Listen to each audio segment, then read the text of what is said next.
मैं रोकाना हूँ। लोग मुझे अरब का सबसे ताकतवर पहलवान बोलते हैं। मैंने आपके बारे में कुछ सुना है, इसलिए मैं आपसे मिलने आया हूँ।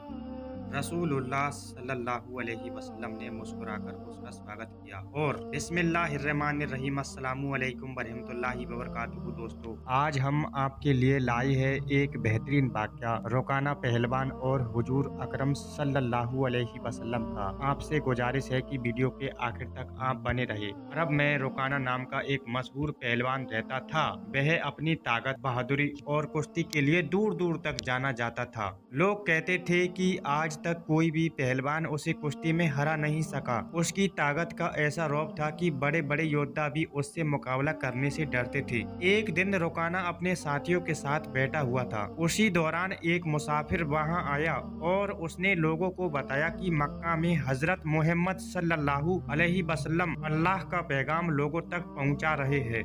वह लोगों को एक अल्लाह की इबादत की तरफ बुला रही है और बहुत से लोग उसकी बात सुनकर इस्लाम कबूल कर रहे हैं। यह बातें सुनकर रोकाना सोच में पड़ गया। उसने अपने साथियों से कहा, अगर मोहम्मद वास्तव में अल्लाह के रसूल है तो मैं उनसे मिलना चाहता हूँ। मैं खुद देखना चाहता हूँ कि उनकी सच्चाई क्या है। कुछ समय बाद रोकाना मक्का की ओर रवाना हो गया। लंबा सफर तय करने के बाद वह मक्का पहुंचा। जब उसने शहर का माहौल देखा तो उसके दिल में एक अजीब सा सुकून महसूस हुआ। उसे लगा कि यह जगह दूसरी जगहों में से अलग है।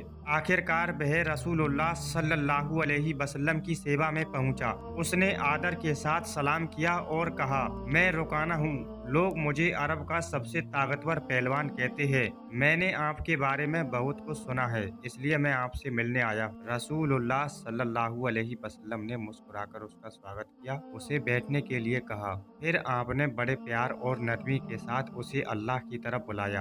आपने फरमाया कि सारी ताकत, सारी नेमतें और सारी कामयाबियां अल्लाह की दी हुई है। इंसान को अपने रब की पहचान करनी चाहिए और उसी की इबादत करनी चाहिए।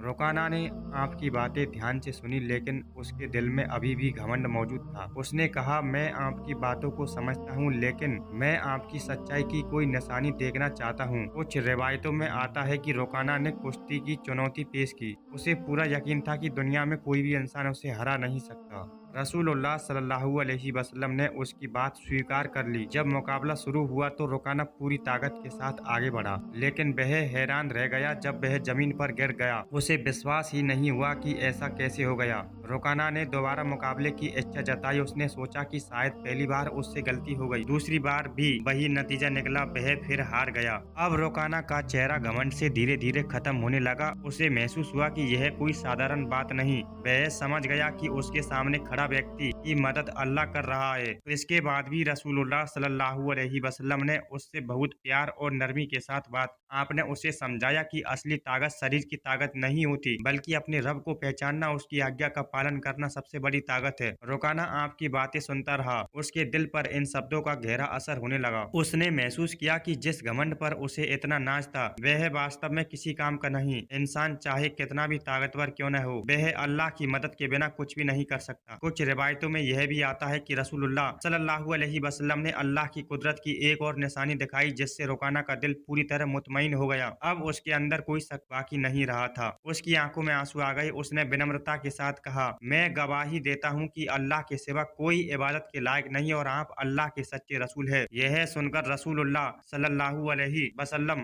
खुश हुए। आपने उसके लिए दुआ की, उसे इस्लाम की बुनियादी बातें सिखाई। रोकाना, जो कभी अपनी ताकत पर घमंड करता था, अब अल्लाह के सामने झुक चुका था। उसके दिल में ईमान की रोशनी आ चुकी थी। उसने समझ लिया था कि दुनिया की सबसे बड़ी ताकत इंसान की नहीं, बल्कि अल्लाह की ताकत है। प्यारे दोस्तों, इस घटना से हमें बहुत बड़ा सबक मिलता है। इंसान को अपनी ताकत, दौलत, सुंदरता या किसी भी उपलब्धि पर घमंड नहीं करना चाहिए। जो कुछ हमारे पास है वह सब अल्लाह की दी हुई नेमत है। अगर एक महान पहलवान अपने घमंड को छोड़कर सच्चाई को स्वीकार कर सकता है, तो हमें भी अपने दिलों को विनम्र बनाना चाहिए और अल्लाह की बात को मानना चाहिए। हमें रसूलुल्लाह सल्लल्लाहु अलैहि वसल्लम की सीरत से सीखना चाहिए कि लोगों पर हमेशा प्यार, नरमी और अच्छे व्यवहार के साथ समझाना चाहिए। यह नबी करीम सल्लल्लाहु अलैहि वसल्लम का तरीका था। अल्लाह ताला हमें सही समझ, सच्चा ईमान और अपने रसूल सल्लल्लाहु अलैहि वसल्लम की सुन्नत पर चलने की तौफीक अता फरमाए, आमीन। अगर आपको यह वीडियो पसंद आई हो तो वीडियो को लाइक करें, चैनल को सब्सक्राइब करें और इस्लामी जानकारी को ज्यादा से ज्यादा लोगों तक पहुंचा